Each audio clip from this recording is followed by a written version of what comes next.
In the 1998 film I Got the Hookup, two junk dealers turn a mistaken shipment of cell phones into straight cash. But when the phones stop working, both the local gangsters and the feds come calling.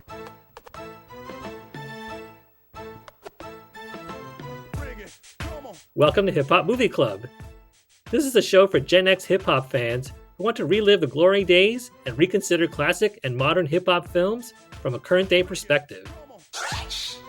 Together, we'll explore some of the larger societal issues raised in these films. If you've seen today's movie before, then you'll learn some fascinating trivia you might have missed. If you haven't seen today's movie before, then we'll help you decide whether this film is worth your time. Either way, you'll be a smarter hip-hop fan by the end of this episode. We're three old heads who put their old heads together to vibe on these films for you. I'm JB, 80s and 90s nostalgia buff, a Tribe Called Quest stan, and once hung out with Vinny and Tretch from Naughty by Nature prior to one of their concerts. I'm Boogie, a DJ of over 30 years. I started spinning actual records, yes, actual records, and used to carry around crates of them to parties. I'm Dino Wright, serial podcaster and student of film, and longtime hip-hop fan since Rapper's Delight came on the radio in 1979. In this episode, we'll answer the question, what can Black and Blue dial up to get on up and out of this mess?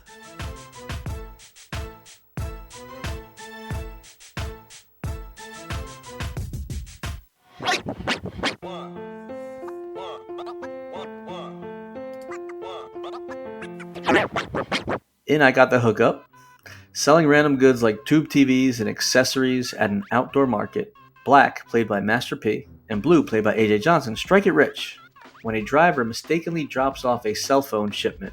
Business is booming, but when the phones begin to malfunction and expose the local crime boss Roscoe and his enforcer T-Lay, played by Tiny Lister, things get a little hairy, not to mention the involvement of the FBI. All right, I'm going to get right into this episode with some rapid-fire questions about I Got the Hookup. Boogie, let's go. Was the premise of this movie believable? Absolutely. I think I could see something like this going in the hood where, somebody mistakenly drops off a delivery and some guys say, you know what, we could sell this for a quick come up. So yeah, absolutely. Aside from some of the over-the-top antics that happen throughout the movie, the baseline premise, yeah, absolutely believable. Would you recommend this movie to your friends? Yeah, I would. Absolutely. But only if they're into comedies. If you're not into comedies or if you take life a little too seriously, this is not for you. Like, you got to have a really open mind and be ready to laugh at some silly stuff that don't make any sense. Does this movie crack your top 100 movies of all time? I wouldn't go that far.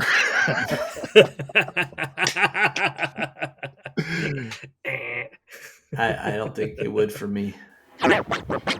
All right. Funnier John Witherspoon role, Mr. Mim from this movie or Willie Jones, Craig's dad in Friday? I'll probably say Mr. Mim, but that's only because Willie Jones, he does have some serious moments in Friday. So I think just because of that, I would give it to Mr. Mim because Mr. Mim was just straight up over the top with it. He was definitely over the top. I think Willie Jones had more of a heart and to the movie in Friday, and so this is pound for pound a more funnier role than Craig's dad.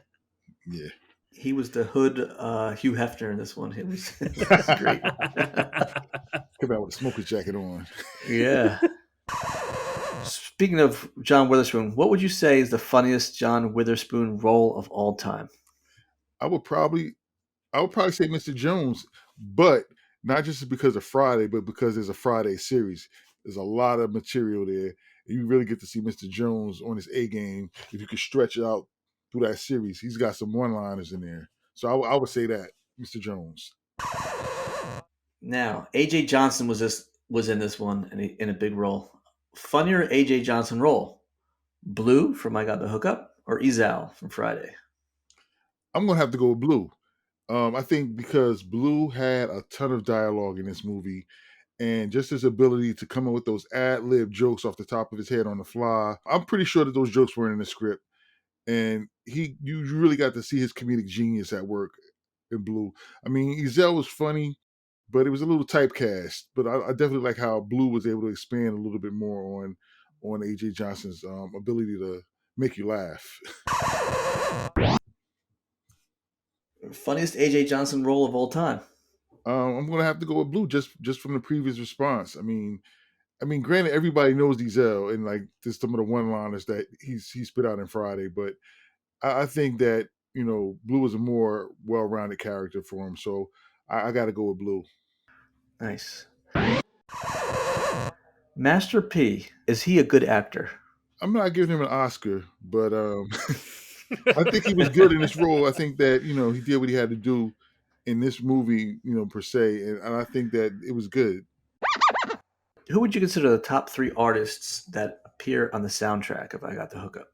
Yeah, and it's funny because got a little glimpse of this like in discussion, and that's why I knew I was going to have a good response. I'm going to say Jay-Z, Snoop Dogg, Ice Cube, just off of pure significance in hip hop, longevity, everything. They're still relevant. Even the youngsters don't want to admit it, but yeah, they're still relevant. There's some wild scenes in this movie. What was most shocking? That the cops in this movie were actually black and Dalton was white, or the scene with the little people? I think I'm gonna go with the scene with the cops being black and Dalton being white. I mean, that little people scene was funny, but there was a part of it I was just kind of looking at it like, huh, what's going on? Like, what happened there? But I think that even now, like, I can still picture like that scene where the cops were revealed to be black and that Dalton was really white. It was kind of like the Scooby Doo moment when he kind of yank off the mask and like, oh, so that was good. That was good how they did that. I like Farmer Smith. yes. It was you. When it got away with it for you pesky kids. Meddling kids, pesky kids, whatever. I was not expecting that. Yeah. Yeah. Good stuff. Good stuff.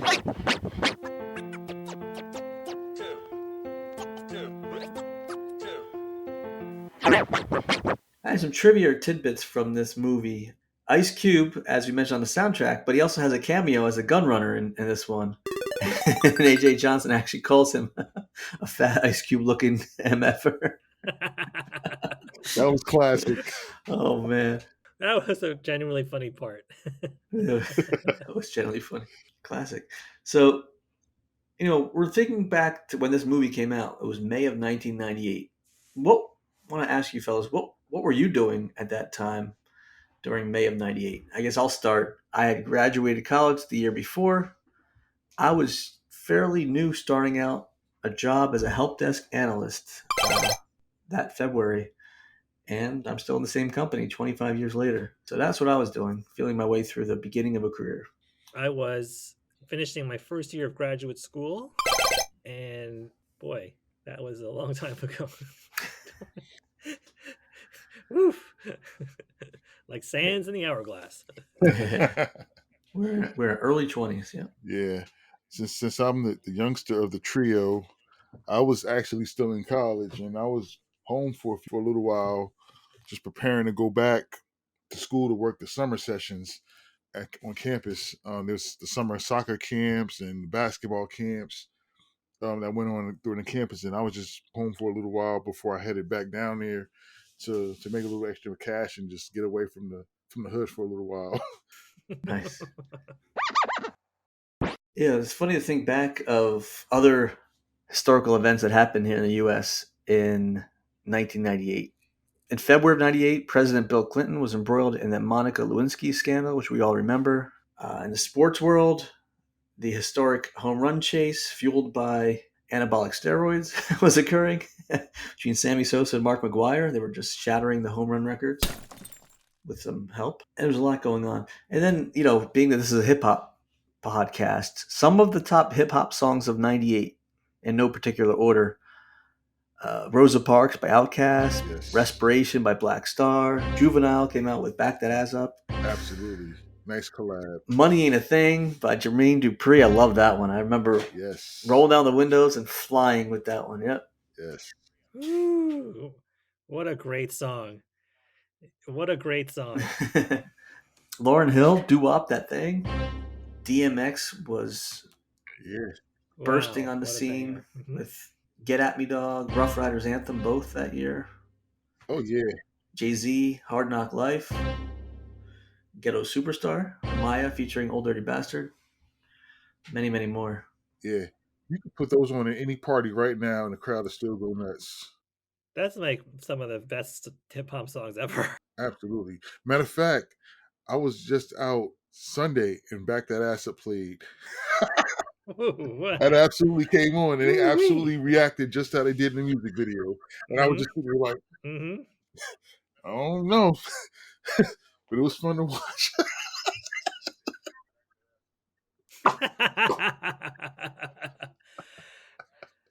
Oh man. Yep. Cash Money taking over in the 99 and 2000s. They all run to the floor. Girl, who you playing with? It's the call. Yep. You could put that on. You get grandmas out there. This is right before that drops, right? Yeah. Yeah. Yep. Wow. Boy, it's Oh man. It's so crazy to back that ass up. The first beat, like the first two beats, you know right away. It's like, oh, here we go. Oh yeah. yeah. We're a year away from Bling Bling. So good. And Rough Riders Anthem. I mean, that's one of the ultimate hype songs. Stop, drop. Yes.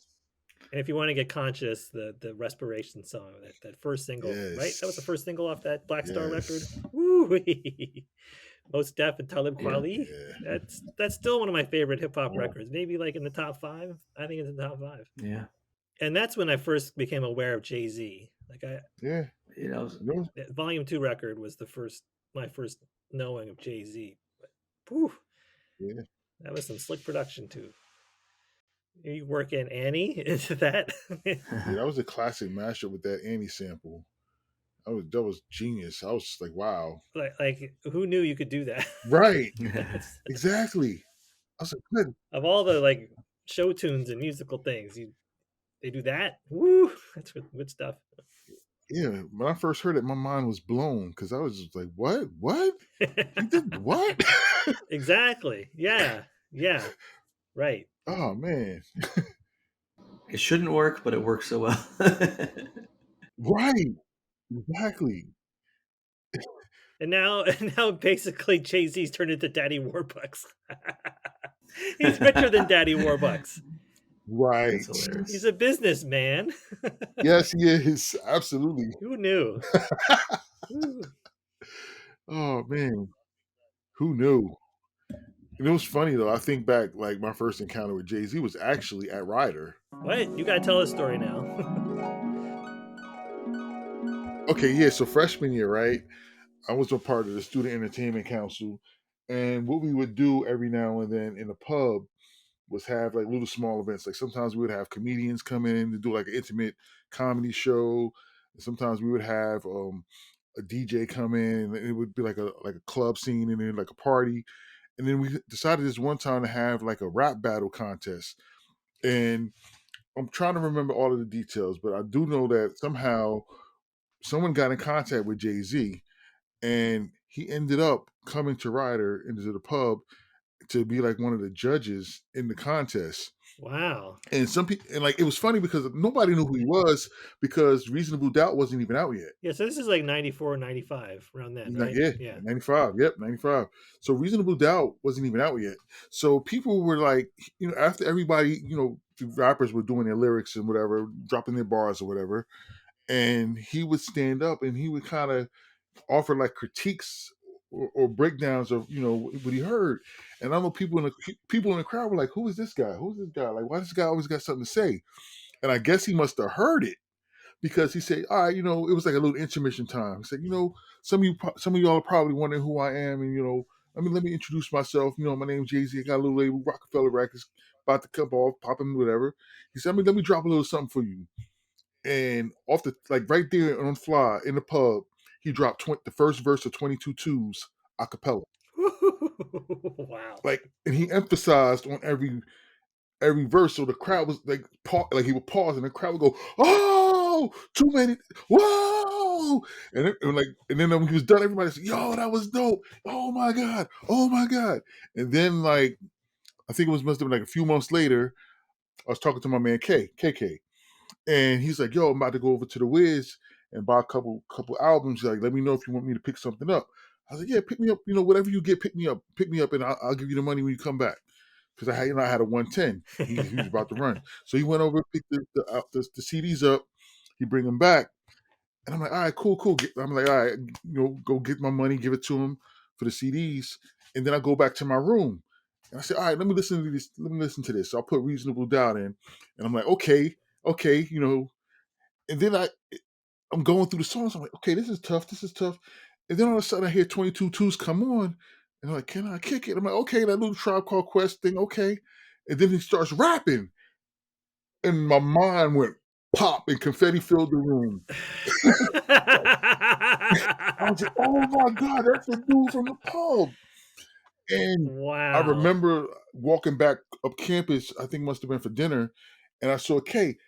And we both looked at each other like, yo, and pointed at each other like, that's the dude from the pub. And yeah, and the rest was history because at that moment we knew that we had witnessed like the cusp of what was to come, and we got like the early glimpse of it. And yeah, I never really, I never. Well, no, I shouldn't say I've never been in the same room as him before because I went to the 40/40 Club a few times and he was there and kind of brushed past one another. But I never really got to interact with him after that. But that's my my first encounter with Jay-Z story. Classic material. That's amazing. Wow. Yeah. Wow. That's amazing. He was in the pub, and so for people who don't know, that it's not a very big room. Yeah. So there's probably 10 times as many people who said they were there that weren't there that claimed they were there. I remember on one of the albums, I can't remember which one, but he was talking Uh-oh. about there was a period in time where he lived in Trenton. And I was like, yeah. And I was like, huh, there's the connections. Oh. Yeah. Ah. Yep. Wow. Yeah. That's great. That's crazy. That's awesome. What a story. Yeah, there was a lot of things. 98 stuff was popping off. Yeah. I was I was looking. There was a class action lawsuit against Microsoft, United States versus Microsoft. The Department of Justice and 20 states filed an antitrust case against Microsoft. Saturday Night Live star Phil Hartman, unfortunately, was murdered by his wife in their home, who then killed herself. That was an awful tragedy. Back on the sports scene, the Bulls won their your Bulls Boogie won their sixth NBA title in 8 years when they beat the Utah Jazz, Mm-hmm. and that was also Michael Jordan's last game as a Bull. The shot. Yep, with a fadeaway jumper in the final seconds. Yeah. Definitely. Microsoft releases Windows 98 first edition. Man. Windows 98. I saw something about for those into finance, the Dow Jones Industrial Average closed above 9,000 for the first time, which was huge back then. And now we're in the 30,000s. And around this time, Frank Sinatra died. So I remember where I was when I found out. Around this time, I was in the Philippines. The chairman of the board had exited the building. Man. 98 was a great year though. I mean, other than like, it was a great year overall though, because man, those are simpler times than now. So, thinking of this movie again, I got the hookup. Who else do you guys think could have played Black and Blue? Or maybe another way to put it, who would you like to see in like a buddy movie? Hip hop stars that could do a buddy movie together. I know some have already done it, but Yeah. Huh. who do you guys think? My first two that come off the top of my head, Meth and Red. I thought the same thing. They're the good go to. They're very reliable in that kind of role. Yeah. Yeah. Yeah. Yeah, I think they would have done a good job with this one. Like in How High, we just had reviewed that one. Yep. Those guys would be good. Trying to think who else. I think it'd be kind of funny to see the remaining members of the Beastie Boys. So Mike D and Ad Rock, since they don't have Mhm. the Beastie Boys as a band anymore, maybe they do buddy films. I don't know. Yeah. I think they're past that though. They're just retired and just for the most part. but maybe not even hip hop artists, but like obviously Kevin Hart would be good in something like this. Martin Lawrence, Oh yeah, absolutely. those guys. Yeah. Kevin Hart's fond of doing films with The Rock, with Dwayne Johnson. They're like buddy films, basically. Yeah, Oh, that would be great with the two of them. they're a great odd couple. Like a modern day Schwarzenegger and DeVito. Yeah, twins.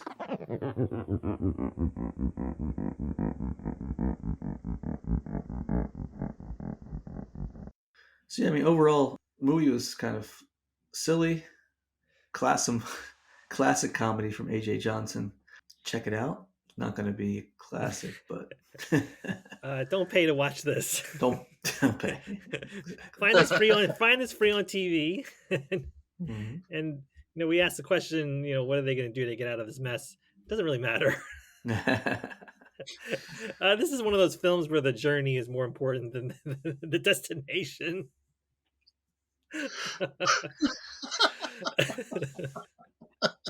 Mindless humor, yeah. Oh man, More like plotless humor, and Mm-hmm. well, there were the makings of a plot, but the execution was not what you would call a triumph of cinema. right? No, a cinematographic masterpiece.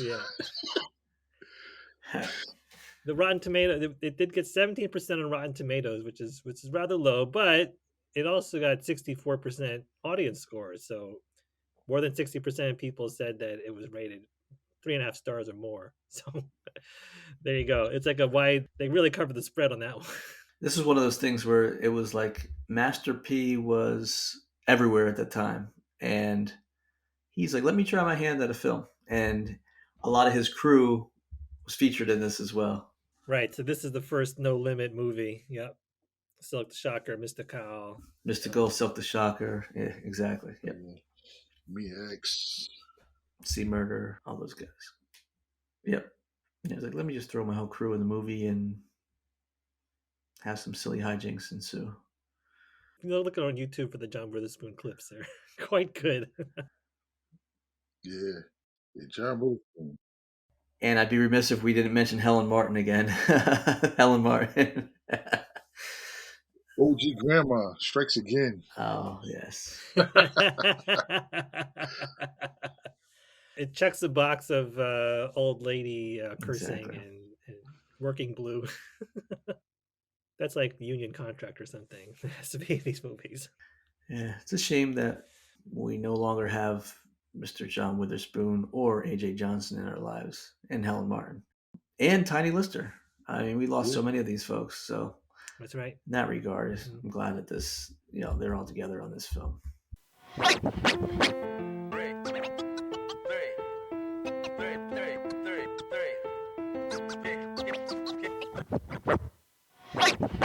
You want to give our rating for the film?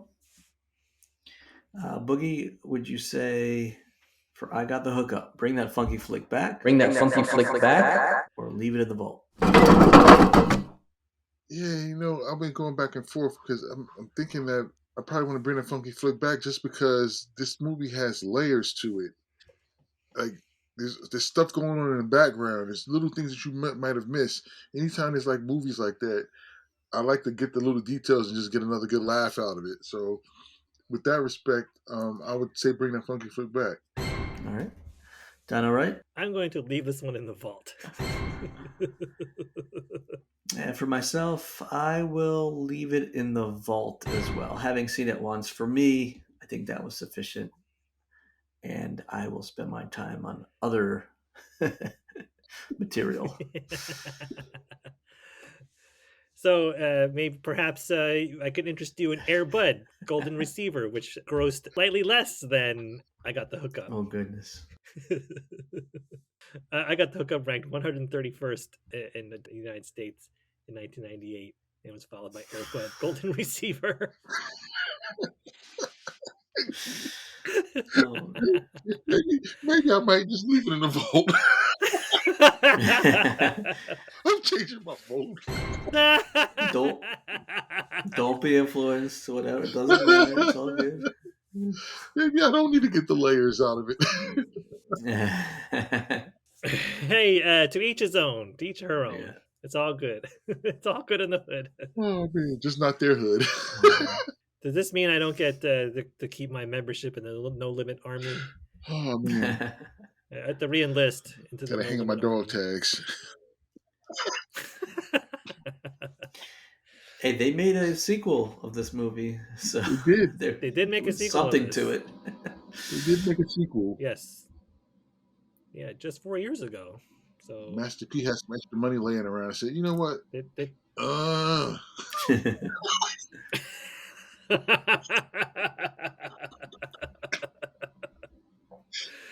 I have to give a shout out to Power 99 because when the Master P doll came out and it had like phrases that you could like have it say, they had a field day with it. They'd ask it questions and all I could say was ugh or nah nah nah nah. I'm trying to remember. Somebody I know had that doll. I can't remember who it was. Oh man, because I definitely remember that doll. I remember seeing it in person in my hand, and like I can't remember who had it.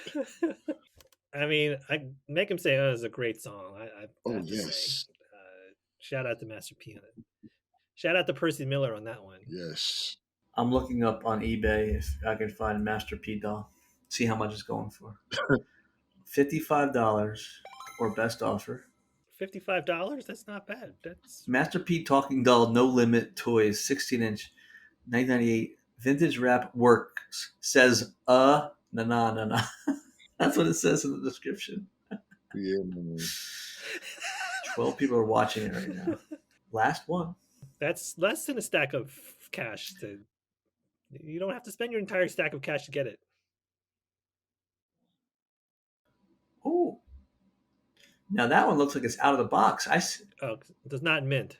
I see a couple in the box that are going for 150. Yeah. Okay, 150. All right. How come Mystical didn't get a doll? Sea Murder? Silk the Shocker? Anyone get a doll? Was there a Little John doll? I don't know. There should have been one. If not, yeah, I don't see one. Oh. Huh. Oh man. Let's ask eBay.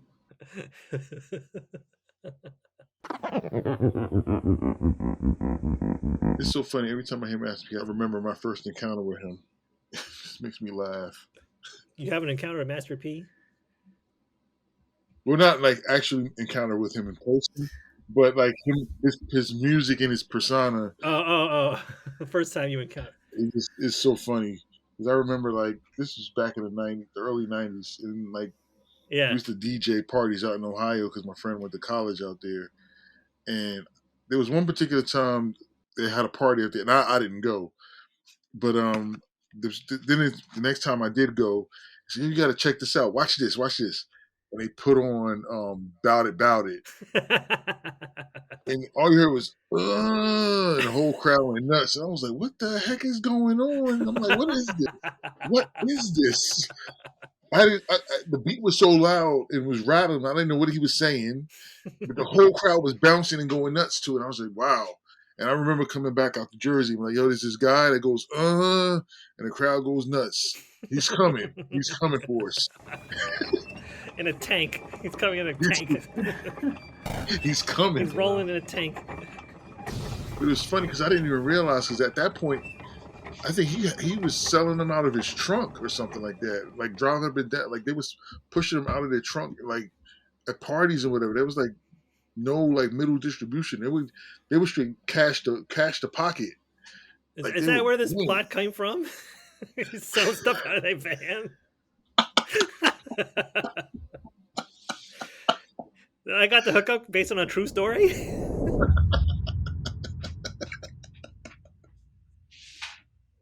Oh man. But yeah, man. Wow. Business savvy, man. Very business savvy. Hey, shout out to him for being a successful. And I'm pretty sure he invested some of that money wisely. Good for him. Yeah, he was one of the first to have his own label and to get like pretty much 100% of the proceeds of all of his music. And he grew his empire. Yep. Hey, that's savvy business. Yeah, he did whatever he wanted. And he was playing in the NBA or at least like in summer league or something. Yeah. Yeah. preseason games. Wasn't he I playing can't for remember like what team. the I don't know if he Charlotte played in a Hornets real or game, but he was playing in some summer league or preseason. Yeah, teams like that? yeah. I think he played in That's cool. preseason games or like So, no, summer league probably. I think that's right. I think that's right. Yeah.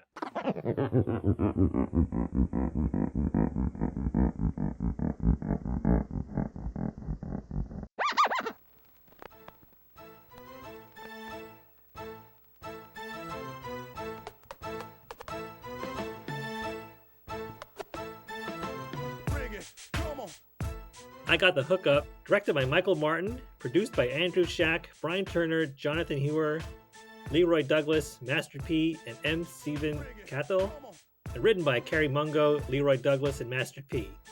Released in 1998 and featuring Master P, A.J. Johnson, Gretchen Palmer, John Witherspoon, and Tommy Tiny Lister Jr.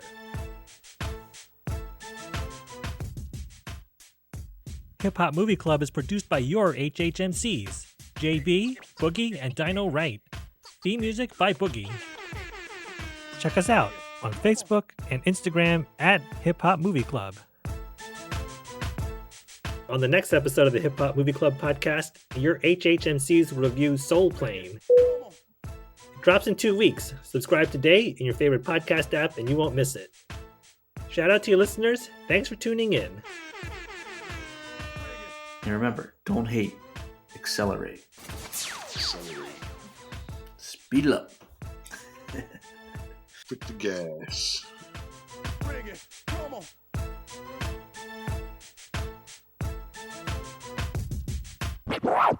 Shout out to Brain Freeze Trivia in the Lehigh Valley. Check out the Instagram, brain_freeze_trivia_time. That's Brain Freeze Trivia time on Instagram.